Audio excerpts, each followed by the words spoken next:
I got an hour and a half. Sweet. Perfect. So usually I just get these rolling like right when you guys get in here, just to start kind of shoot the shit. So with you, you're not as like well known within like my community, I don't think. So give us like a little bit of a breakdown of who you are, how you got into bodybuilding. It doesn't have to be like a super extensive thing, but just who you are, how you got into bodybuilding, a little bit of your childhood and shit like that. Yeah, so I'm Tommy Stiles. I live out in Scottsdale, Arizona, originally from Metro Detroit area in Michigan. I started competitive bodybuilding in 2014. Was my first show. I have done, I think, 11 shows in total. Always done open bodybuilding. Started as a middleweight. I've been a light heavyweight. I've been a heavyweight. And last year I was a super heavyweight for the first time. Nice. I got interested in it in high school when I was 17. I was working to go to college to play baseball. Scouts told me I needed to be bigger, stronger, and faster. That led me to GNC for supplements. The guy there told me about the Arnold Schwarzenegger Encyclopedia of Bodybuilding. So I had my mom get me that from the Schuler bookstore. And I was hooked, man. I It was hooked. did what I could for 6 years. And then 23 is when I started competing. Mm-hmm. And I got the bug my first show, and I haven't looked back. I made a career of it, left the fire service for it. I used to be a firefighter paramedic, picked up and moved west, lived in a hotel right across the street from where I live now for a while. Just hustled to make my dream of being a full-time bodybuilder a reality. That's fucking awesome, dude. That's where we're at today. So that's awesome, bro. How did that first show go for you when you competed? You said 23? I was 23 years old, yeah. So how'd that go? I got hammered, dude. I got stomped. Yeah. Yeah, you're right. Because I didn't know anything about it. There was a guy at this powerhouse in South Lyon, Michigan, who had like big arms, and I knew competing was a thing, but I didn't really know how to get into it. And I just asked him. I was like, "Hey, man, I want to try this bodybuilding thing, but I don't really know how." And he took me in like the back, kind of like the studio room, and he's like, "Pull your pants down," and I was like, "All right, man, whatever." All right. Yeah. And then he told me to hit a front relax, which I didn't know what that was, but he's like, just stand like this. And then he kind of circles me, touches like my love handle area. And he's like, you could bodybuild. I mean, at the time there was only bodybuilding in men's physique. He's like, I will coach you for this show, but only if you do bodybuilding. And I was like, smart okay, guy. Whatever. Yeah. And the show was 13 weeks away from that date. I had never worked with a coach. I had never followed a diet consistently. So he went up to his computer at the front desk, typed for like 10 minutes, printed off a piece of paper and gave it to me. And that was my first ever diet. And he was my first ever coach. That's awesome. And then he told me he's like, if you cheat on this at all during this prep, I'll still talk to you, but I will never respect you again. And that stuck with me because like I'm big on respect. That's a big thing for me, is like earning respect from people, of course, especially people I look up to. And so I took that to like heart. So I was like, I'm not going to cheat on this diet. Whatever's on here is all I'm going to eat. And I mean, it was as basic as it gets. It was eggs, egg whites, oats, protein powder, cashews, and then we did keto for like 9 weeks after that. It was simple, and I'm glad it's simple, but that was my first prep. Yeah, I think those first shows really like define like can define like your career as like a bodybuilder, especially like how you carry yourself out, like the respect that you try and the point you just made on earning respect from your coach. I think it's huge. Like that was my same mentality from my first prep. I did, Justin Abbott, he was my first coach. And it's like, I just wanted to like, not saying like you need to hold your coach to like such high of a standard, but you want to earn their respect. And I think that that's something that my first prep taught me as well, was like, I need to do everything on this plan to gain this guy's respect. And I think if you can carry that kind of perspective for all of your coaches, I think it creates a really good like relationship, because you almost think of them as like your leader or something like that. And those first few shows, man, it's just, I talked about this with Scott McNally last night on a podcast we shot. It's just those first few preps can like, not even from like a fat distribution standpoint, like getting all that baby fat off and all that kind of stuff. It just sets up like your mentality for like long-term success. I feel like within bodybuilding, not that I've been in this for any sort of fucking time, but just from what I've seen and heard guys say is like those first few preps, if you can just like focus on just like the mentality part of it, like the routine part of it, and being disciplined. Like that guy said, like, if you cheat on this diet, like I'll talk to you, but like I'm not going to respect you. And I think you have to like build that mentality first. And a lot of guys run into that issue. I think nowadays is like they get into bodybuilding and they want like the physique first without the execution. And I think that can really bite a lot of guys in the ass. And I think that's probably, like 95% of guys' issue right now is they're getting into the sport for the accolades and all that kind of stuff, and not for like the execution of the process. And that's just something that a lot of guys I listen to, yourself included, have preached a lot of. So when it comes to like some of your early influences and stuff like that, I know that you were trained by Dusty, correct? Yeah, Your Dusty's training one of my partners, yeah. OGs. So he coached me, but also we were training partners for a long time. Hmm. I moved out here, Yeah. and even today he's still my mentor. He's my mentor and Hmm. everything, business, life, bodybuilding. I'm always learning from Dusty in some way or Yeah. another because he's 10 years older than me. So Hmm. it's like having an older brother, and I'm the oldest of three, so I don't have an older brother like that I grew up with. So that's what his role is. And yeah, I mean, from a training standpoint, I'm very fortunate that I got in with him when I did and learned Hmm. because I learned about the simplicity of training, and there was Hmm. just a couple questions that I asked early on that he gave simple answers for that kind of just made me never think about it again. One time I remember asking him about changing the training plan. And I didn't have a reason. I just was like, "Hey, what do you think Hmm. about changing?"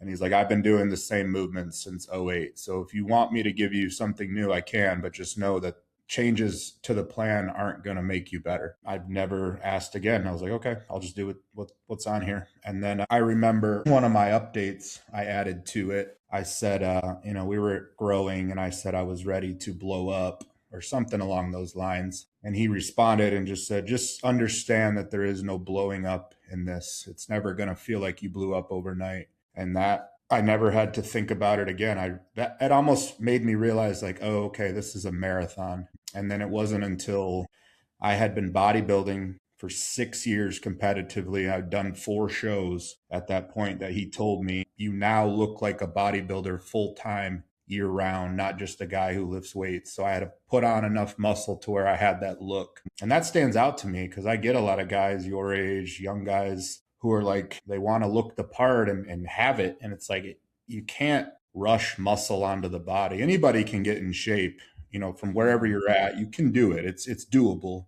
Getting peeled will come a lot sooner than like putting on substantial amounts of muscle. Yeah. That's the marathon part of bodybuilding, is the acquisition of tissue and adding, human to your frame to the Yeah. point where like, the grocery store clerk is asking you, do you compete because you're that big? You know what I mean? Like, Yeah. so that just those two things stand out to me as like I was just as naive and had the same questions that young guys today have. I just happened to be with a guy who answered it as simple and direct as possible, and I just accept and Yeah. I trusted it. I was Accepted like, it. okay, this is the Yeah. process.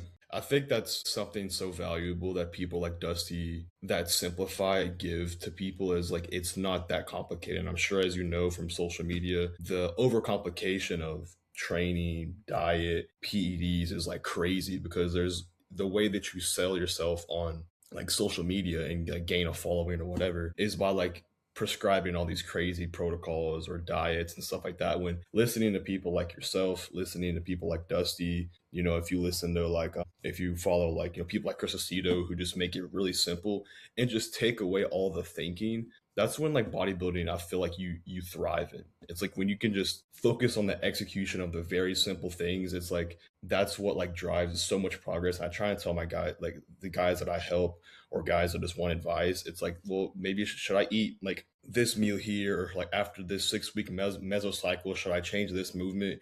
And it's like from the guys that, I think this is another aspect of it, but it's from the guys that are huge. Like I reference Dusty a lot. It's like he probably he like you just said, he did the same movements for like 8 years. So it's like, why change it if it's not broken? I think that what a lot of guys, and my coach actually has, he made this mention to me, this point to me, it stuck with me. Like I just started working with like a new coach. You may know him from Instagram. I'm Tom Schuster.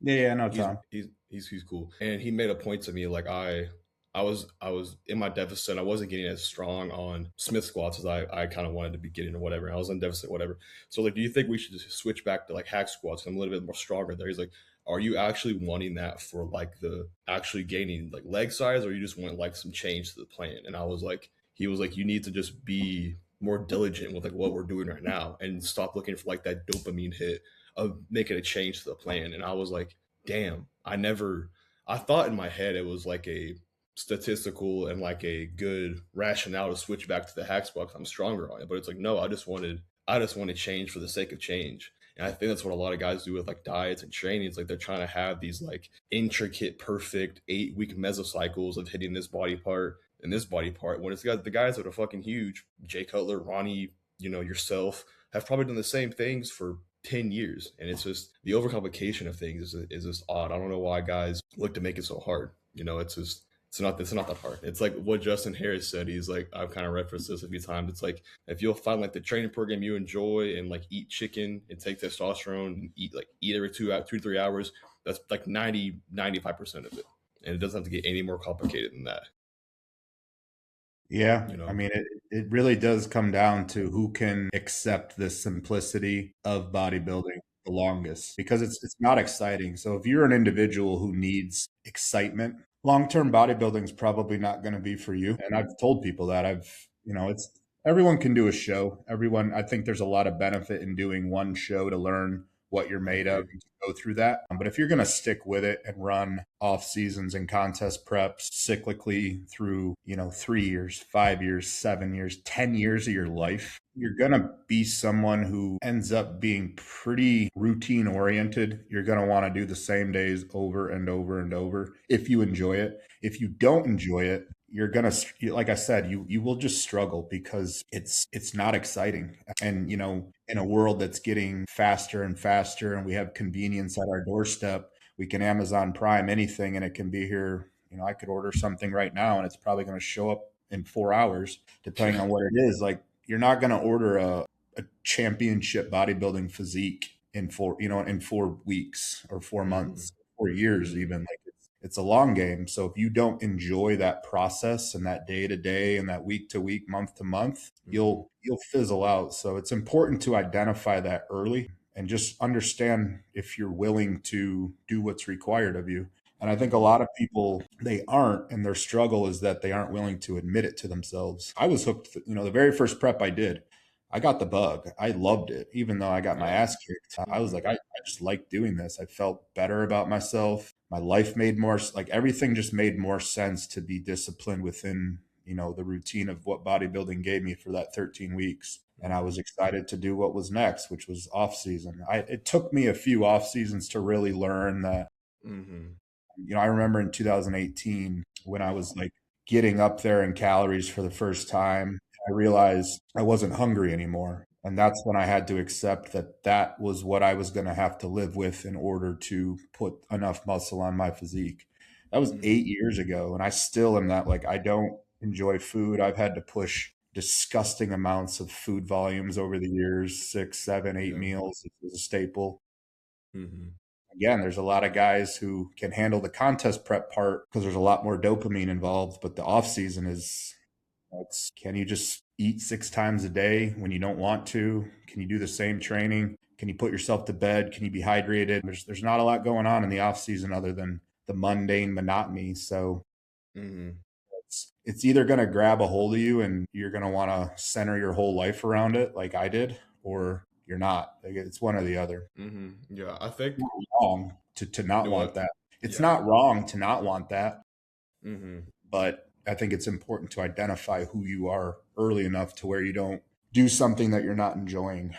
I agree with that. I think a lot of guys kind of, it seems the reoccurring theme with a lot of the guys I listen to is like, I just did the same thing. Like they may not be like the most genetically blessed, which that's like, going to be the majority of people listening. And just in general, like the genetic anomalies are very few and far in between. But it's like, it's just, the reoccurring thing I hear people say is like, I just did this, but just for longer. I didn't do anything special. I didn't do anything. I didn't take any magic drug. I didn't eat any special fruit. I didn't do any special training. I just am in this for longer. And I think that when you learn to like love the process of doing, it could be bodybuilding. I try to draw this parallel to literally anything in life. It could be musician, it could be, I don't know, archery, whatever, fishing. It's like if you just love the process, even if it does take you, let's say, if you want a pro card or if you want a pro level physique, whatever. If it takes you 10 to 15 years to do that, that's just that much more time that you get to do this thing that you love. So like why fucking stress about it? Like, well, who cares? If you're like I made this point last night, it's like if I already give you this physique right now, it's like, what do you do now? Like you have no enjoyment and like the build up to that, and then now you're just given the fucking result, and now it's just the whole process is done with. Like there's nothing special to that, and like being able to work for something is work. That's why a prep feels so good. Like when you get to the end, it's like, oh, I've climbed this mountain. Like awesome. Like if you were just given the conditioning and you didn't have to go through the 20 weeks of keto and fucking hours of cardio and you feel like you're gonna die, that the show day wouldn't feel like nothing. It would just feel like another day. But if you have to go through the process, it's so much more rewarding. And I think that a lot of guys, especially with like preps nowadays, don't like, not to get on like a tangent on this, but like don't try and take it there like as far as like from a conditioning standpoint, like an output standpoint, and just a hard work standpoint. Like that's something that I was really drawn to. Like you're older, like some podcasts that you were on. I know you had one with like Joseph Pritchard, like 2 years ago, like a year ago. I listened to a lot of, and just some of the stuff that you did with like Turner and with Dusty back in the day, whatever. It's just like hard work, and that's something that really drew me to you. Is like you just like lean into that, like the heart, like the whether it be the depths of prep, whether it be shoveling down that seventh or eighth meal of the day. It's like people just don't lean into that. So how do you try and like, if you get like a new client that's like my age or just someone new into bodybuilding, how do you try and like reignite that within them? Because I feel like in 2026, like the standard for the men in general is like very, very low. And in bodybuilding, it's the same thing. I think that people are trying to do less and less, whether it be with volume, whether it be trying to like bulk at maintenance, or whether it be, whatever. It's like, so how do you try and reignite that? Like, you need to bust your balls into your clients. Yeah, it's person to person. It's learning the psychology of what makes someone tick. For me, it was always, I'm like I touched on earlier, I don't ever want to let anyone down. So if I hired a coach, like I will go to the nth extreme to not let this person down. I want to be my coach's like one of the top clients that if they're speaking about me behind closed doors to other coaches or even their wife or anybody, like it's nothing but like Tommy works his ass off with what he has given to him as far as his genetic hand. He doesn't miss. He checks his boxes. His actions match his words. Those are the things that I want spoken of me. So that's why my actions are what they are. Is I don't want to let the person that I've hired to work with or to lead me down. I've noticed not as many people carry that now. It doesn't make them wrong. It's just not as much of a driving force for people. So again, it's trying to get inside their brain of what's your why for doing all this. I got into bodybuilding out of a curiosity that the 17-year-old version of me had. That was very much the mass era. That was 2007. Jay Cutler was the reigning Mr. Olympia. That's where it was. There was no classic physique. I wasn't ever interested in golden era bodybuilding or even the 80s.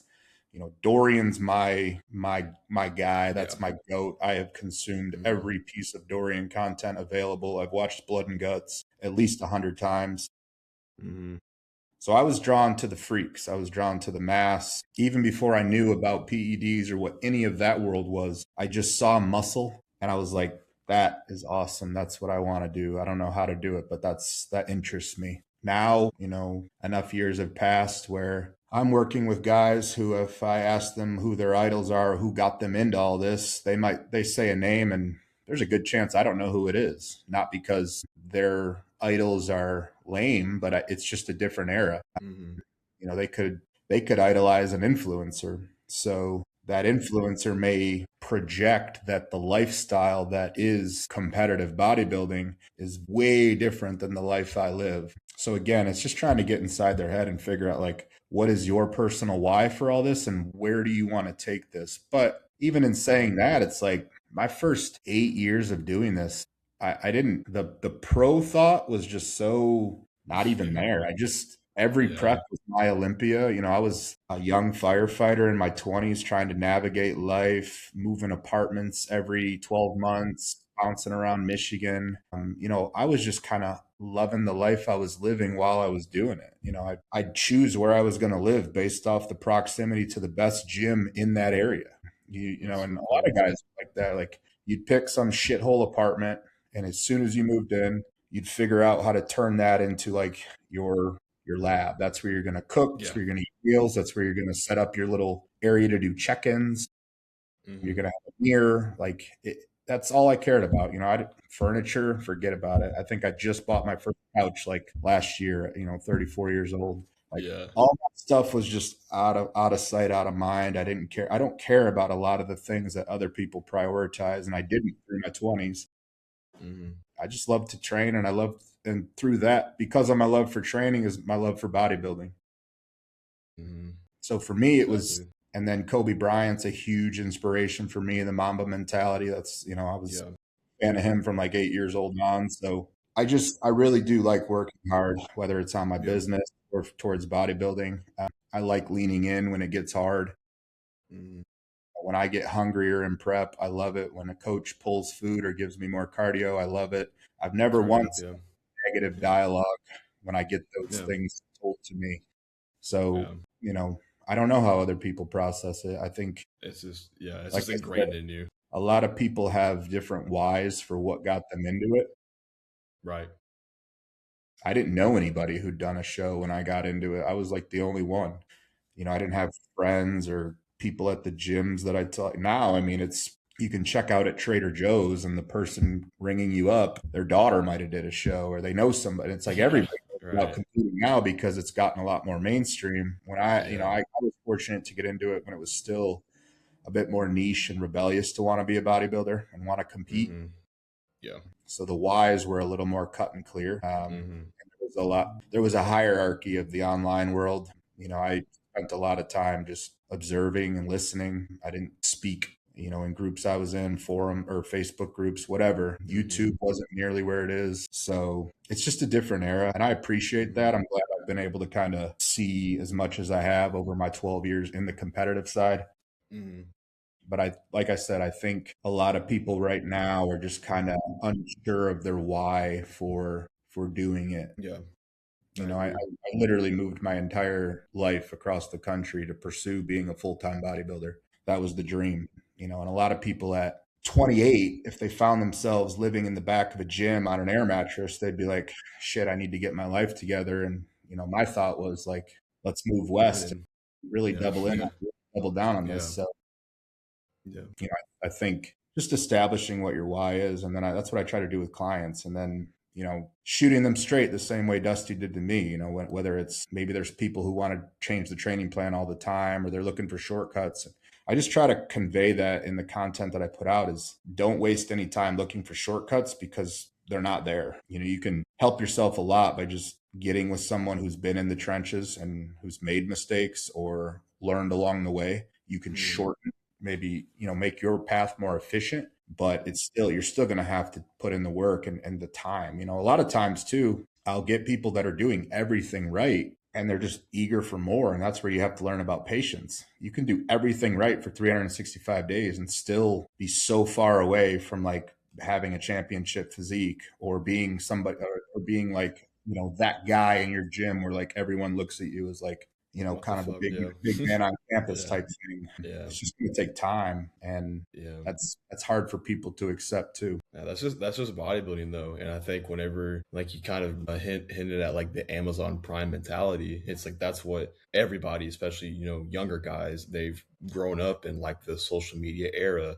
the Amazon Prime era, to where everything is at their doorstep or everything is at their at their hands immediately, and that's where I think the people that get into bodybuilding with like a strong reason will they will be the people that have gotten into it for, I'm not gonna say it's bullshit reasons, but just for like maybe weak reasons or just like things that are maybe more like materialistic or like they want like likes, follows, whatever, something like that. Those people like get withered out eventually because like when it comes down to like actually bodybuilding, I feel like it's a long term thing. And at the end of the day, can you do this for? Can you sustain this and your reasoning for doing this for 10, 15, 20 years or whatever, and probably not. Like a quote that doesn't really have to do with this talk specifically, I mean this subject specifically, is one I got from Victor Frank that I have on my board. It's he who has a why can bear any how, and it's like if you have a strong enough why, it's like you can last within whatever venture you're going into for as long as it takes. Like his whole thing was like being in the concentration camps, and he had like a strong enough purpose and a strong enough why and he was able to lean on that. I think his was like rewriting his some kind of book, some kind of like science book or some shit, and he was able to lean on that purpose through a literal fucking concentration camp, and then he survived. And he thinks that that's like the whole reason that he was able to get through like his sicknesses was because he had a why. And I think a lot of guys get into any kind of venture with like a really shitty, not saying it's shitty, but like a really weak why. And that's why they don't, all the guys that I was friends with, like, I've been posting on Instagram, like fitness. I tried to post like fitness content like 4 or 5 years ago or whatever. And then that led to like bodybuilding. And it's like the passion I have for it now. But like every guy that I was friends with when I first started on Instagram that like was into bodybuilding, even did bodybuilding shows. They don't exist anymore. None of them are on Instagram. They're like my age. So just seeing like that kind of goes back to my previous point of like it gets withered out, the people who actually have gotten into bodybuilding for a good reason or like a strong reason or for like the likes, the notoriety or whatever. And I think that you kind of hit on the point of like when you got into podcast. Yo, what is up, beautiful human who is watching the podcast? First of all, I want to thank you so much for taking the time out of your day to watch the podcast, listen to the podcast. It means more to me than you guys know. But I recently checked my YouTube analytics, and 89% of you guys that are watching are not subscribed. So if you could do me one little favor, take some time out of your day and please hit that subscribe button, hit the like button, hit the bell, do all those cool things, and that will mean more to me than you guys know and will help me build this channel so I can bring on greater guests, keep giving you guys information and all that good stuff as well. Second thing is this channel is not sponsored, so I do not make money from these videos, but one way that you can support me is by using my affiliate codes. Right now I've got 3 affiliate codes. One is going to be with Nutrix Supplements. I've used all their products for about 2 or 3 years now. Their protein is very good. They have a vast variety of EAA flavors and all that kind of stuff as well. I have a code with Biomix Labs. This is my little bottle of SLU for all your peptide needs. It'll be code MADDOX over there, just like my name, MADDOX. And then I have another sponsor now with Flavor Gang. Flavor Gang has some of the craziest flavors when it comes to like cream of rice flavors, when it comes to 0-calorie sauces. It is some of the craziest tasting things. It tastes like you are cheating on your diet all the time, which is crazy. So that'll be code MADDOX over there, just like my name, MADDOX. And if you guys can please use my codes over there to support me in my journey of whatever this is, that would mean more to me than you guys know. But with all that being said, let's get back to the podcast. Bodybuilding was more of like a niche thing. I think that overall bodybuilding in the fitness industry it's so huge, like compared to what it used to be. But I do think like the year round execution of bodybuilding, like the year-round bodybuilder, is still more of like a more niche thing. Like the people that try and carry themselves like as a, the way I try to look at bodybuilding and I'm trying to adapt, develop as an athlete from like people I've heard is like it's you need to treat it not as strict as prep, obviously, when it comes to maybe like social gatherings or whatever, but like treat your execution the way you do in prep year round. And I think when you can sustain that and be like that, it's like that's where I've seen people's, just anecdotally from like watching their podcasts and just what they talk about, like that is where you make progress. And I think that's more still of a niche thing because people want to have like this, they want to look for balance. And I think that's a whole different topic of like if you really want that like life balance all the time, like do you really, not saying you don't need to have some sort of balance, I get it, but like if you really like love what you're doing, like do you really need that balance, like if you actually love the process or whatever. But just I think that's something that a lot of guys still kind of miss, especially nowadays, if they want to have like the weekly go into the chair, like cheat meals and stuff like that, when I think that just from people I listen to, it's like if you can just have that pro level execution throughout your whole year, that's where you make the majority of your progress. Would you agree with that kind of argument? 100%. I think there's phases to being a bodybuilder. Phase 1 is actually phase 0 before we even talk about bodybuilding is you have to love training. You have to love the gym. And believe it or not, there are a lot of people who I don't think are in love with training. I think, they might like it, but if push came to shove, they don't love it. I was in the gym for 11 years before I did a bodybuilding prep. I started lifting weights when I was 12, and my parents got me a 115-pound set of weights filled with sand. And my goal was to be able to do all the, a bench press, a bent over row, a squat, anything I could do in my parents' basement. I wanted to be able to use all the weights. So that was how I learned progressive overload before I ever knew anything. It was like, I need to be able to put all this weight on this bar and do all the movements. Hmm. I loved training. I was hitting most musculars in the mirror in my parents' basement when I was 14 before I even knew what a most muscular was. It just was like in the moment, you're 14 Yeah. and 98 pounds, and it's like it feels good to hit a good set. You've got endorphins and you got a pump, and you don't know Yeah. what's happening, but you feel good. Yeah. Gotta love, so that's phase zero. If I was getting a young guy coming to me that was interested in bodybuilding, I would want to make sure that they have 5 years of training at least under their belt. And then we could talk about like bodybuilding. But if you haven't been in the gym for 5 years, wait, just keep see if you like the gym. Cause I've watched a lot of people, people that were in the gym, same as me when I was 19, that were out of the gym by 23. And then Yeah. and then I watch people get out of the gym by 26. And then, 30 is when those people are now hiring me for coaching because they've been so far away from it for so long. So it's like Yeah. And you're the still gym, there. Yeah. non-negotiable part of your life. That's going to be a huge thing. Phase one then becomes, can you be a contest prep bodybuilder? Because it's easier to do that than the off season. Can you get through a prep without cheating on the diet and your life blowing up into shambles? If you can do that, you've graduated to phase one. And then the next phase is where a lot of people never get to, is where you take prep like consistency and habits and discipline and apply it to your off season or the rest of the year. And then I think beyond phase two is where that's where you just live. That's where, like, no matter what, because again, bodybuilding is not something you play like golf or baseball. In my case, Mm. Year round. Yeah. it has to be a part of your identity. It doesn't have to be the whole identity, and it shouldn't, but it does have to just be, software that's always on.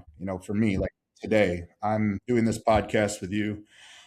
I'm going to have 7 meals. I'm going to train legs. I'm going to drink 2 gallons of water. I'm going to go to bed. I'm going to hang out with my dog. That's all going to happen. Same thing's going to happen tomorrow, except I'm going to train arms. Saturday, I'm going to eat 7 meals and I'm not going to train. Like, it's just, these things don't require me to think. At a certain point, I don't need to even use the word execution because I'm just living my life. It's Yeah. what Exactly. I've been doing for years. So, Hmm. while I'm big on like the words execution and how you do one thing is how you do everything, at a certain point, if you're really taking bodybuilding as far as you can personally take it, it just has to be like background noise that's always on. Yeah. I've went on many dates over the years with girls who had no idea what bodybuilding was. And, from their perspective, like how I live my life is like I'm a psychopath because Yeah. meal one is just meal one. There's no like, what did Yeah. you have for lunch? Like, well, I can tell you what I had for one, two, three, four, five. Like, I don't do breakfast, Yeah. lunch. Yeah. You know what I mean? Like, I've taken Yeah. Tupperware to holidays with family and not been Yeah. in a prep. Like, that was a choice. This is Hmm. just how I want to live my life. Yeah. So I love that. I think if you can navigate those phases, and again, if you're enjoying that process, going through those phases, then keep going with it because that's the magic. But if you find that maybe you're someone who likes the prep part of it, you don't really want to take the off seasons to the extreme, you want to enjoy life outside of bodybuilding a little more than Hmm. others, do just enough, maybe do your one prep a year or every 18 months, and that can be your level of bodybuilding. But Hmm. if the goal is to take it as far as you can and see what your genetic potential is and to get up on the national stage and to try to earn a pro card or earn a pro physique, unless you're an anomaly who just is gifted and only has to go 70%, you're probably going to have to be someone that's, the 95 to 100% execution. Like I saw that on the wall when I was in 2017 when I competed. It's not a Hmm. suffering contest. No one cares how hard you had to work or what you had to sacrifice. At the end of the day,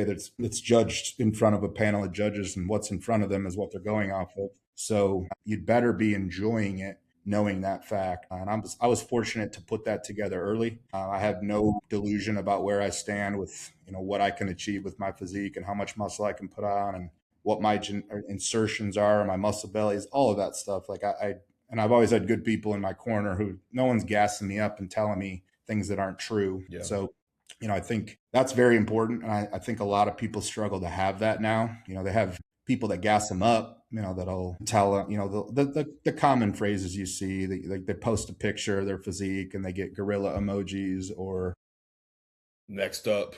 give Joe Yeah. the pro card.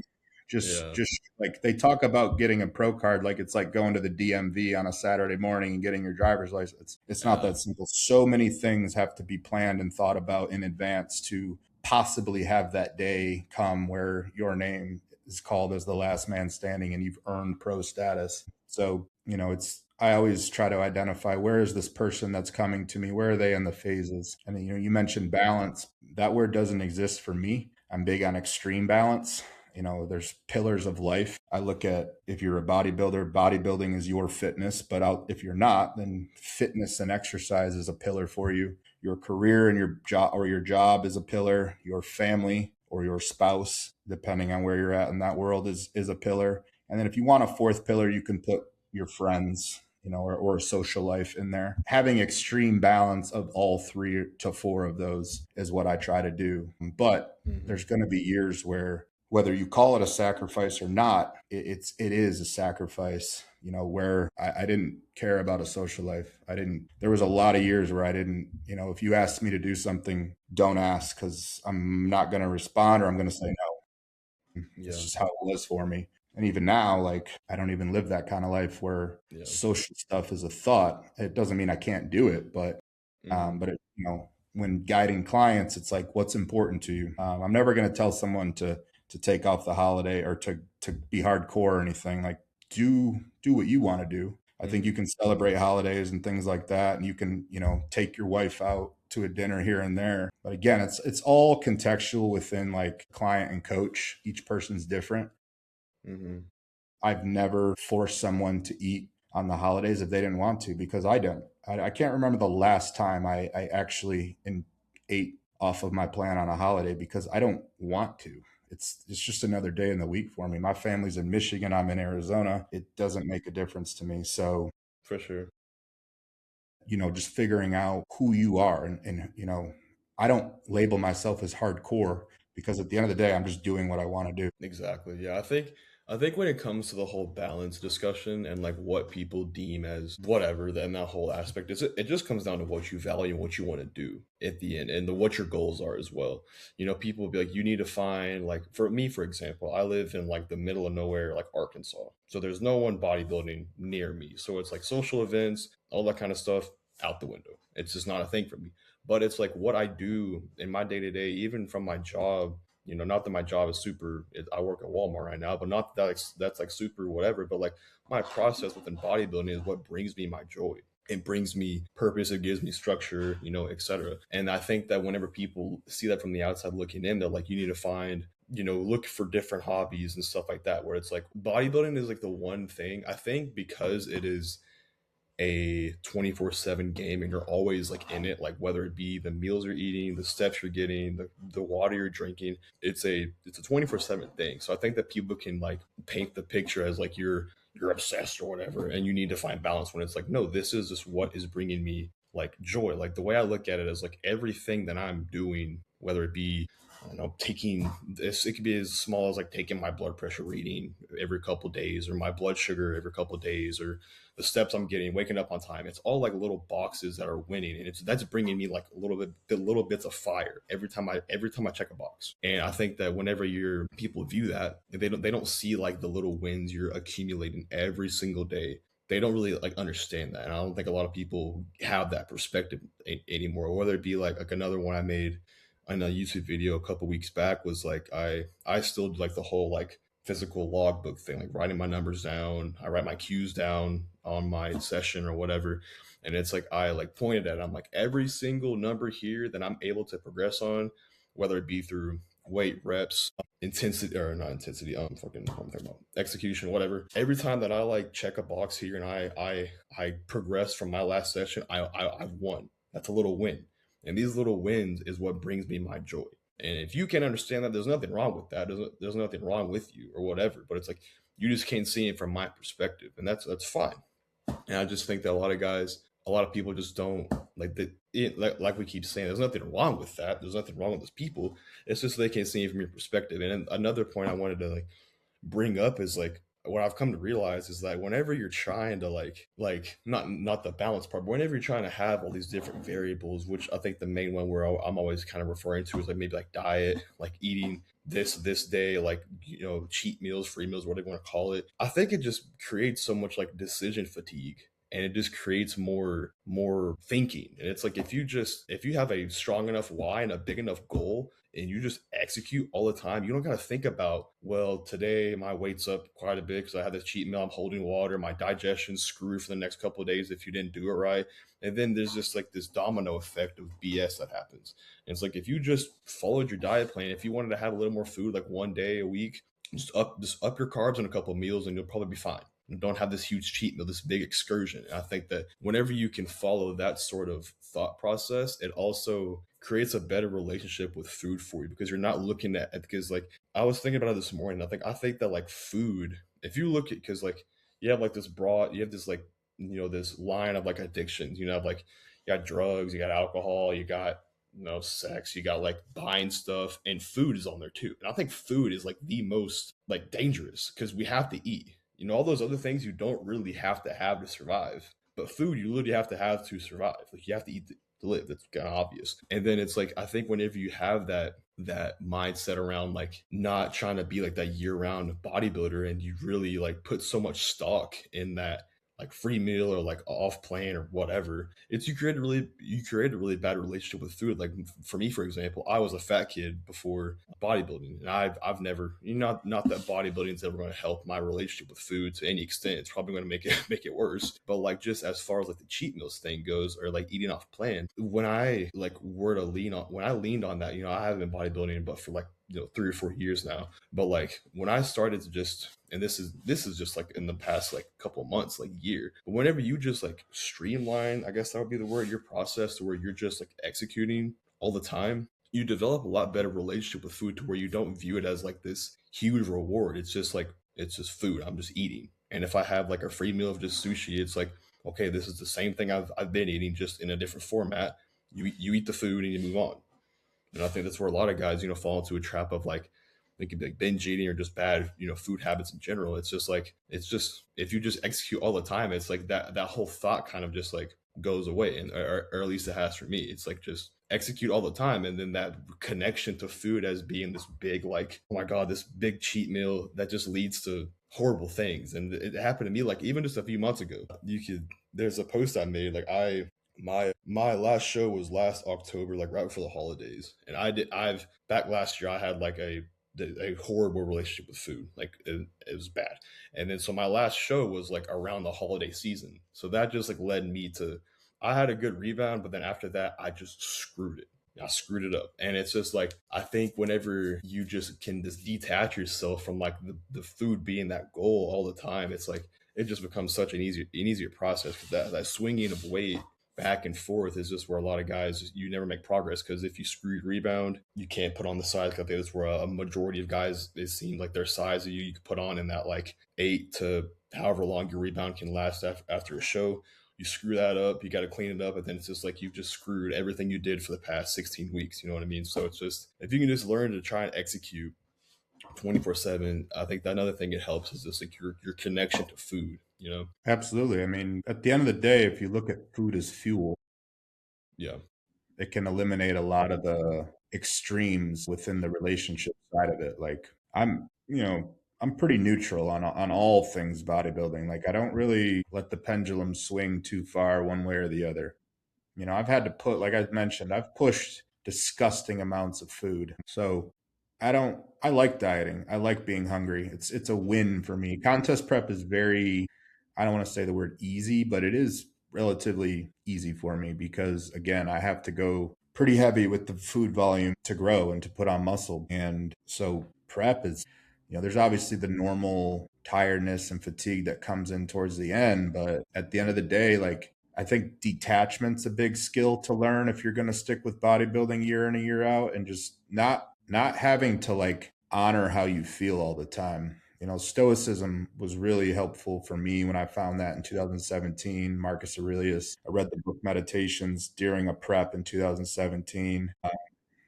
And I've read it multiple times since then. I'm currently reading it again just because I felt like I needed to pick it up and use it for where I'm at right now. However you're feeling, you can just leave it at that. It doesn't need a reaction. If you're hungry, be hungry. If you're full, you're full. If you're like whatever's in your control in the next hour of your life, just focus on doing that. Whatever you're going through or whatever thoughts you're having or feelings you're having, it's like waves crashing up on the shore of a beach. It's going to come all the way up and then it's gone, and then another wave will come and another wave and another wave and another wave. And that's what I kind of meant about bodybuilding just being background noise. Like all the things you have to do in a given day, you don't, some people get, you mentioned decision fatigue, that's a big one, but paralysis by analysis, always wondering if what you're doing is working or if there's something else you could be doing. A lot of times there isn't. There's nothing else you need to be doing other than what you're doing. Even when I look back at like old preps or old off seasons or how the industry kind of has evolved and we do things a lot differently now than we did when I got into it, I don't look back and be like, man, I did everything wrong. If I would have done this, this, and this, I'd be so much, because it wasn't like that. For me, it was like I needed to go through it that way in order to get to where I'm at now. And now, like, Yeah, exactly. I don't think. That's why I have a coach. He thinks for me. I just relay the feedback and I just do what's on the paper. Hmm. You can detach, there's a lot of peace because then you can get into that flow state of execution and just discipline. And discipline is the true freedom. That's a Jocko quote, but it is Hmm. true. Like, if you're disciplined, you're free. Yeah, it's You beautifully can go out put. and have Yeah. sushi with your family and not think twice about it because it's like you're not doing that every week. It's not something that you're like chomping at the bit for. I'm more excited about the food that I eat every day than I am for any free meal or burger and fries or sushi or whatever the case is. And like I said, if you've spent enough time pushing food, you know what goes into that. One free meal could upset your digestion for the next day when you got to get back on your plan and For eat days. Yeah, 6 different literally. meals. And, so Yeah. eventually you're going to be like, is it worth it? Do I want that? Yeah, Do I right. want that instant gratification of that one meal is never going to trump what you're going to have to Hmm. potentially go through on the rebound. So I think again, it's what I love about bodybuilding is that the mind leads the body.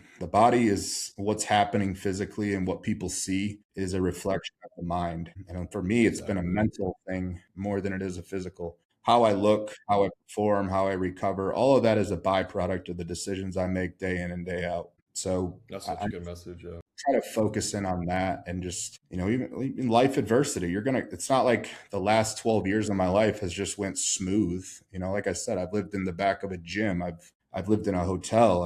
I've moved probably 30 times in the last 12 years. One of them was cross country. Like life has happened more than it hasn't for me. And I think bodybuilding has always, that the discipline and the foundational principles of it has always been my North Star of like, what do I have control over right now? I have control over going to the gym. I'll always find a way to go to a gym and train.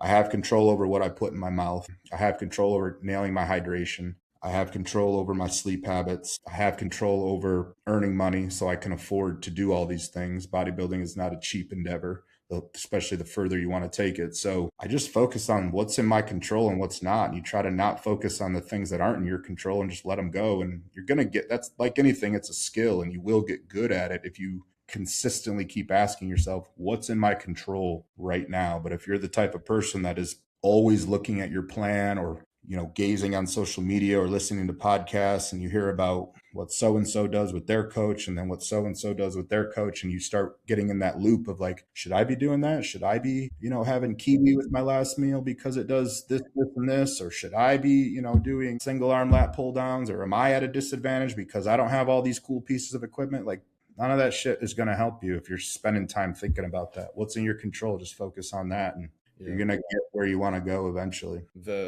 That's such a good message that you just put across there, is that and I've told myself this and I tell guys this all the time. It's like, dude, the veins you're gonna get from bodybuilding, the muscles you're gonna get, the one compliment you're going to get from a girl every 20 years. None of that matters. None of that is the value that bodybuilding brings you. It is the habits, the discipline, and the structure that is like money, because that applies to everything you do. And just even from doing this for a couple years, and like only for like a couple, really like not even like 6 months, but just for like the past like 4 or 5 months, like when I got with my new coach, like I like streamline everything. Like I just want to execute at as high of a level as I can at my age for, my goals or whatever. And that just plays into everything you do, whether, because like you said earlier, really quickly, is shortly, you were like, how you do one thing is how you do everything. Just it may look very minute that ate 75 grams of rice instead of 70, but like it adds up. And it's like it may not, in the moment, you may let that kind of thought go out of your head, but that kind of stuff will play into like, like the, I can't remember who said it or who it came from, but like, if you get up in the morning and you go about your day and you don't make your bed or whatever, and you just stuff like that builds up over time and everything you do. And if you just like, I don't know, it's everything, like it adds up. And it's like if you can just learn to execute, whether it be with like weighing your food out, it's just the way you do everything is like so big. And I think that like the mentality part that bodybuilding has brought to me is like something that I try and preach to everyone, because it's like they get into it for like the physique, and all that's cool and stuff, but it's like the physique, like you only bodybuild like competitively for a finite amount of time, and your physique cannot make that much of a change on like other people, maybe besides like a little bit of inspiration here and there. But what you can really do to like change other people's lives, and I think that's should be a big driver for a lot of people, is trying to help people, is the person that you become through bodybuilding. I know a lot of people may look at like maybe some people who are really into bodybuilding as like selfish or whatever, or like self-centered, but it's like if you can take the principles that you have to follow, or you don't have to, but that you should follow within bodybuilding to be successful, and apply that to your whole life, it's like you just become a better man. Like I think Mike Condell said it yesterday on a podcast I was listening to. He's like, I bet if you're a better bodybuilder this year than you were last year, you're a better man as well. You're a better person as well. And I'm like, that's a really good point, because like, through a lot of the ways that I've kind of I'm trying to develop myself as a man has come from bodybuilding, and trying to like kind of trying to bridge like philosophy. I know that's something you're big into. I think you're pretty big into, is like stoicism, philosophy, and bodybuilding all kind of have like this really cool synergy. And I think the Mhm. best, like the number one thing that all of that is kind of centered on is like self-sufficiency, like being able to like provide for oneself and not need to like count on other people. And I think that's one of the biggest beauties that bodybuilding brings, is like being self-sufficient and not needing a team, not needing someone to get up and do your cardio for you, not needing someone to get up and prep your meals for you. I think that is like one of the coolest things that bodybuilding has brought to me, is like, if I have this goal, I have to get to have the pro level execution, the pro level physique, and I have what was I trying to say? If I have just like that one goal in mind, I can like do anything. I could do whatever. I will do what it takes to make that happen. Like for yourself, you moved like across the country just to make that happen. And I think that a lot of guys don't realize like that's the value that is what bodybuilding brings. It's not the likes, it's not the reshares, it's not the getting posted by Bodybuilders Without Borders. No one cares. At the end of the day, in 5 days, some other genetic anomaly that's 18 years old is going to get put on there, and then your post is going to get swallowed and no one's going to care. But the value that you can extract from bodybuilding and give to others through the means of coaching, through the means of just how you carry, I think one of the best ways to get people to change their own habits is just by the way you carry yourself. I think like I draw this parallel a lot to like faith, and I'm a Christian, like personally, I'm big in my faith and stuff like that. So like I think from what I've seen is like the more you try and push like faith on someone, it's just like when you tell a kid to quit breaking things. He's gonna probably break more things at that point. But if you are able to just carry yourself in a way that like people like certain philosophers will preach, or just like stoicism in general, whatever, that is how you really draw someone to be like that themselves, instead of like forcing them to be like, hey, this is what I'm doing, you should do this. It's like bodybuilding will allow you to be like that, just that's just how you live. that's just how you are. And then the people watching you are like, he's on his shit. Maybe I should like look into what he's doing and ask him. And then when they come to you, it's not like, it's a lot different of a vibe, I guess you could say, than like if you were like trying to almost like not like put them down, but like force it onto them, and they just come to you, and you're able to help them through the means of whatever, just because it's how you are and the way they've like observed how you carry yourself. And I think that's what bodybuilding is. It's like it's the improvement of like your overall life. And then like you said, when you improve your mind through like structure, discipline, I think that all kind of plays into like the mind, the structure, the discipline, the purpose of whatever you're doing. It just allows you, your body will reflect that, whether it be, and it's going to be, faster or slower for guys, due to genetics, whatever, but it's like that will reflect in your physique directly. And that's why bodybuilding is so cool. It's like that's like your body, you're basically like wearing how you are as a person, your mentality. And that's, you can't take the way, you can't AI chat GPT that. You never will be able to. And it's pretty cool. It's really cool. Yeah, what It's the best. your body is a byproduct of your habits and rituals. Hmm. And you're going to fall back on your habits and rituals in times of adversity. That's why I said, like, what do I have control over? That's the number one question I ask myself whenever I'm going through something, whenever life punches me, is what's my move on the chessboard right now? And then I do that. It could be something simple like, do I have laundry to fold? I'm going to go do that. This problem will be there, but at least I just accomplished a win. I take my dog for a walk, or I just play with my dog for 15 minutes. Like, something better can be done right now than sulking or thinking in a victim way. But you're always going to fall back on your habits and rituals. So if you spend time honing in on what those habits and rituals are going to be day to day to day, you're always going to fall back on something positive and something beneficial. And that's going to make you, that is what gives you a sphere of influence to where, if you're a coach, people come to me all the time with check-ins that are like, fell off plan this week, work stress is high, this is going on with my spouse, whatever the case is. Because I'm me, I can deliver something to them that is beneficial to help them stay actionable towards moving forward despite the adversity that they're currently in. I'm not going to hit somebody with, yeah, just suck it up and deal. Like, Hmm. maybe that's what I want to say, but it's not going to help them grow through that learning curve that's presented to them. Life happens for us, not to us. So that's how I always try to look at it. When I found myself living in a gym at 28, it was a shock because it was like 28 years old. A year and a half earlier, I was operating $1 million pieces of apparatus as a firefighter. And now I'm laying on a futon in the back of a gym, one step away from living under a bridge with homeless people that maybe before that instance I looked at with not as much humility as I do now. Because me, it was like, how could you let your life get to that point? How are you living under a bridge Yeah. or whatever? And it's like, Right. when you're one step away, you stop looking through that lens of superiority and ego, and you're like, now I can kind of see how you might have got there because I'm not far away. I might be sleeping next to you pretty soon if the owner of this gym tells me I can't stay here. So what are you going to do when life hits you hard? Because that's what life does. It's supposed Yeah. to. How do you face that challenge? Do you cower? Do you blame everybody, or do you look inward and figure out what you have control over and move forward?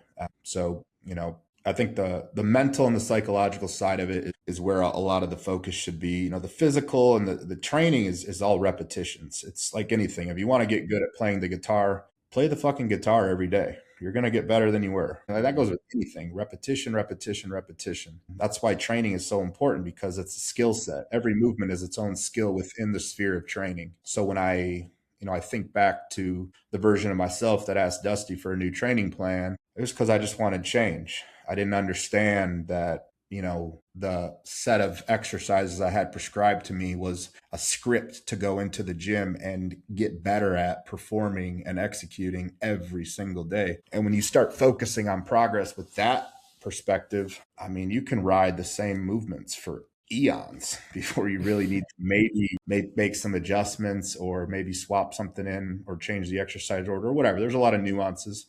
And I'm not saying that no change ever happens along the way, because it does, but your early years, especially where you're at, I look back at that as like probably the most fun I had bodybuilding was in that time when it was like I didn't have a ton of money to go around for bodybuilding.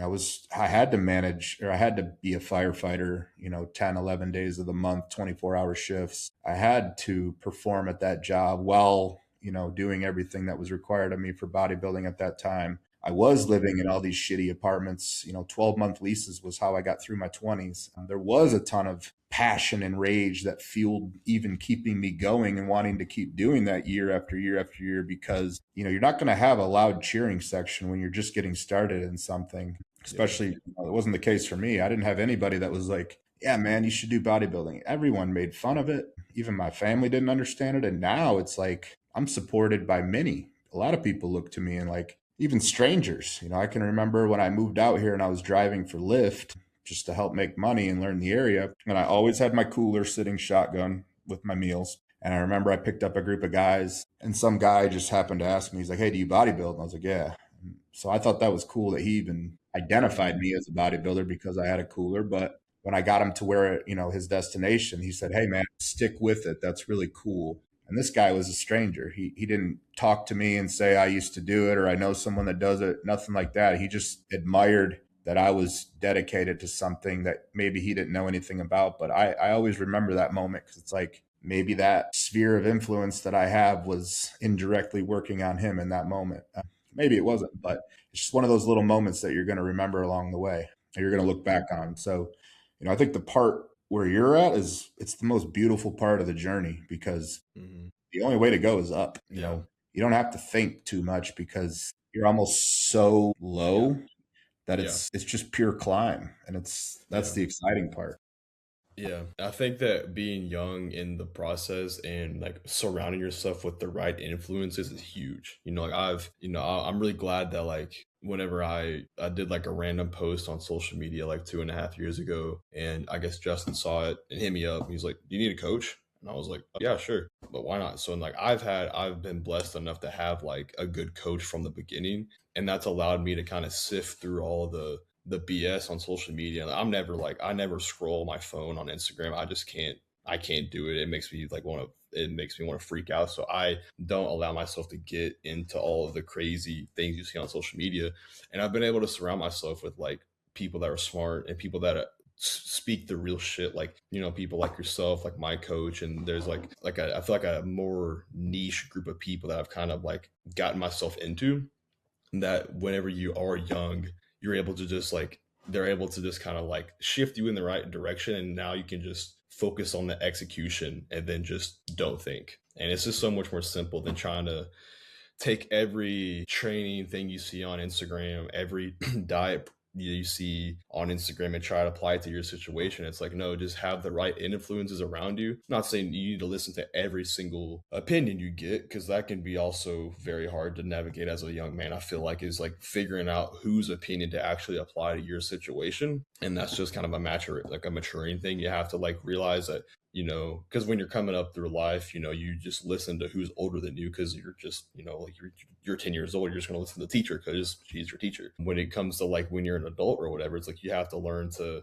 decipher what information is applicable for your situation instead of just applying every bit of information you see on social media and on your phone to your situation, because most of the time it's not going to be applicable in any case or at all. Because like if I were to look at a ketogenic diet or whatever and try to apply that to my bodybuilding just because it has these certain health benefits or whatever, it's like that's not doesn't make sense. And I think a lot of guys fall into that trap of like I feel like it's a lot with training now, is like they'll try and apply every training, whether it be fucking RIR techniques or attaching their arms like a random machine thing. It's like this is not what is going to move the needle and what you need to worry about that's going to last long term. And it's like it's just not applicable right now. So it's like just getting the right influences around you, I think is super huge, and something that you kind of were able to be around too when you not when you first got into it, but like down the road you had like Dusty and people around you that were able to influence you and guide you in the right direction, and just take away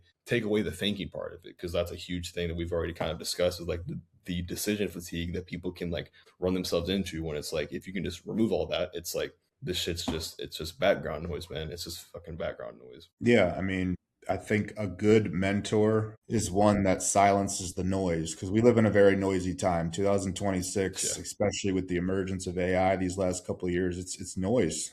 And even I find myself having to like almost recenter myself, because I'll get Hmm. into the weeds of training and writing the perfect split. And, I have some of the best equipment available to me at multiple gyms. And then before you know it, you've got all these different training days, and you're using Yeah. one gym for this day, and then your other leg Yeah. day you're going to this gym. And the COVID thing kind of helped center Dusty and I, because at the time we were training at like three different gyms, and then overnight we really only had one spot to go to with paper on the windows. And our back day, for example, all we had was a barbell, plates, dumbbells, and then those easy curl bars that are like the weights are already loaded on. Yeah. So they're like selectorized Yeah. easy curl bars. That's it. We didn't even have a cable stack. And we ran back days with that for 7 months, and we both progressed. And it was almost like a reminder of like how simple it can be if you just eliminate choice. That's the hard thing for me when I get clients who aren't in gyms like I'm in with Prime and Atlantis and Arsenal and New Tech and all these different brands, is they think they're at a disadvantage. And it's like, scroll on my page back to Hmm. 2015, 16, and 17, when I was training in gyms that had equipment so old that there was no brands on it. It was just equipment, and it was so old and so heavy, but it got the job done. I put my first 25 pounds of muscle on without a name brand piece of equipment. I focused on slag iron. Yeah. So that's what a mentor does, is silences the noise for you, but you have to be able to critically think and choose to listen to what they're saying and choose to trust the process that they're laying out for you.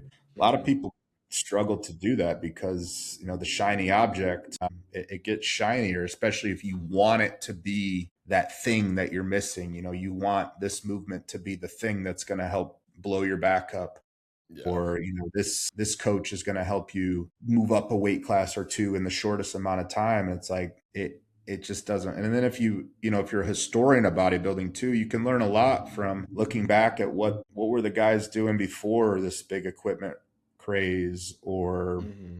before all the knowledge that we have now. I'm not saying the knowledge we have now hasn't made us better, because in a lot of ways it has, but when I think of guys Double-edged sword. Yeah. Yeah. Mike Francois, Chris Cormier, Dorian Yates, Marcus Rule, I think of some of the biggest, baddest dudes that were around. How were they training? Their videos are available on YouTube too. So, if you can't look at those and be like, success leaves clues, Dusty just reminded me the other day that from 2006 to 2019, he did the same things in the gym. There wasn't like blocks and cycles. And, I know what a mesocycle is. I don't use that term because I don't need to. It was just progressive overload, get stronger, Yeah. get better, improve, This. Yeah. and just keep doing it over time. That's the big thing with bodybuilding is, like I mentioned earlier, you can be doing everything right. You just need more time Yeah. where I think a you're at. lot of guys are always looking for like you've alluded to a few times already, is like they think there's this one thing that's missing, and it's like, what if like what you're doing is perfect? Not in the saying everything's perfect, but like what if what you're doing is right? You're doing the right training. You're like progressively giving your body a new stimulus every week. The diet's working. The PEDs, if you're on anabolics, are working. Maybe you just need to do this for a longer time. That's the simple answer, and that's what guys. That's not sexy. You can't sell that on social media. That's not what's going to get the likes and the clicks. But that's where I think progress is made. Is just do it longer. Maybe just do it a little bit longer. But it's just that's not easy to market. But Well, you get you that know, by simplifying your life too. And it's like, hmm I try to really hammer my guys, like, when you find yourself in a momentous wave of progress, everything's aligned. Your training's going well, you're getting your food in, you're hydrating, your sleep's in a good spot, life is in a good spot to where you're not getting hammered with life events. Ride hmm that wave for all it's worth, because eventually something will happen. Break up, lose yeah, your job, stressful time at work, depending on what the job is. Maybe it's not your busy season and you're going into your busy season. Ride your momentous waves, because the longer you're in it, you're going to realize like there's blocks of time where you can sprint the marathon if you're locked in, but you have to be willing to. That's where some might deem it a sacrifice. Is like, what, maybe I'm in a cycle for these next 16 weeks. I'm not available. If somebody asks me to do something, nope, going to say no and I'm going to go to bed because I got legs tomorrow or whatever the Yeah. case is. Like those choices pay you back long term when it comes to bodybuilding. It might not seem like it in the moment. And you might be one of those people that's like, I could do the social stuff and get better at bodybuilding. I disagree. I think a lot of people are going to find that line in the sand where they're going to have to say no a lot, especially early Mhm. on, to get to where they want to go. And then you can learn how to have harmony between all the things as you get older. Yeah. But in your 20s, man, like I told you earlier, I was a guaranteed no to do anything for a good 5 years. It was just like, if Yeah. I'm not training, I'm working. If I'm not working, I'm prepping food or going to, like, something can be done to make my process more efficient. Yeah. There's And I'm always not something going to to, be done. Yeah. yeah, I'm not running out of chicken. I'm not running out of, like, that's not an excuse. And if you want to get better at bodybuilding, you have to, that's the toll you take on, is like, these are the things that these are non-negotiables. We're not going to run out of Mhm. chicken and sub in a protein bar or a protein shake because we ran out of chicken. We're just never going to run out of chicken. Right. The staples. These are the little things that make a good bodybuilder. Everyone Mhm. sees the glitz and the glamour of the show day. Show me what someone was doing 8 months out from that show, and I'll tell you why they were successful. It's Yeah, because they I were had winning that their thought days. yesterday. I had that thought yesterday. Is like, I don't care what you put on your social media, dog. Like, show me who you are when the camera's off. Like, that's what matters. That's where you're gonna live 99% of your life, and then that 1% you put on social media is like, not that's not what matters. Because at the end of the day, you're probably gonna be editing that video. You're gonna be making it look perfect, but it's like, how'd you execute your other 15 sets for that session? How did you execute your diet? You put your one full day of eating on social media one day, but then the other 6 days you had a little bit off playing this, you had a little bit of this, but you put that one perfect day on your story. It's just, it's who you are at the other times of the day. But man, we're coming up on like, I don't know how long. What is it? What's it say on here? Hour and 20. So I always end off the podcast. I started doing two questions last night, but we've kind of already went over the first one, which would be like, what drives you in your day to days. We kind of already covered that. So whenever my other, like, I end with like two like life questions to kind of just to end it off with. So whenever your time comes, whenever you're on your deathbed, Tommy, how do you want to be remembered as a person? I would like to be remembered as someone who played big, didn't live life small, didn't live life in a box, wasn't afraid to break free from the shackles. I quit a career that a lot of people stay with into their 50s and retire from. I left that with no guaranteed income on the table. I bet it all on myself, and I will do that until my last breath. My selfishness towards myself is what allows me to be selfless and help others, which I truly believe is a part of my purpose, is pouring into other people and helping them realize what their true potential is. Whether it's bodybuilding, whether it's, maybe for them, it's moving away from where they're from. Maybe it's quitting that job that they are afraid to quit because of the security that comes with it. I want to be remembered for the amount of people that I was able to impact positively. I think that's where my legacy is, rather than like, whatever I accomplished personally. If I think about myself as like a tree, I'm just the base, but there's hundreds of branches coming off of me of people that I've, altered the trajectory of their life in a positive way. But, on the rebellious side, I just want to be remembered as somebody who walked to the beat of his own drum and did what he wanted, and, fashioned the course of his life and made his existence what it is by the choices he made day to day. Beautiful, bro. You've made that impact on me as far as like, betting on myself and going more into my whole like process. And I put that on my story this morning, even before we talked, was like, please stop being so afraid to go all in on yourself out of fear of, I think a lot of guys fall into that trap of not doing it because they have the fear of being judged. And it's like, you're not that important. No one's judging you, dog. Like, no one cares. Like, everyone is in their own head about themselves, most people. So it's like, just go, whatever it is you're doing, bodybuilding, like I already alluded to, anything, just go. You're gonna be on your deathbed eventually. You're gonna die. You're literally gonna die. So it's like, I think when people can use the perspective of like, or use death as like a motivator to like go all in on what they're doing, it clears up a lot of the scaredness of going all in. So you've made that impression on me, man, and you've definitely helped me in that aspect. I remember I listened to that one, like the first podcast you talked about, like your move across the country or whatever, and that like they go just going all in on yourself, and that being just like the overall message, that's made a huge impact on me. So I thank you for that, man. But man, this was awesome. This was a really good talk that we had, man. This was like something I really like. I really like your outlook on life, man, and just like the way you execute and the way you carry yourself is very, very inspiring. So I think you just keep doing your thing, dude. Like you made a huge impact on me, and I know that for young guys coming up, people like you are the people they need to be looking up to. So just fucking keep doing your thing, and it's leaving an impact for sure. Thanks, man. I appreciate you for having me on. Yeah, sorry, man. I'll shoot you the link to this. Let me go ahead and stop.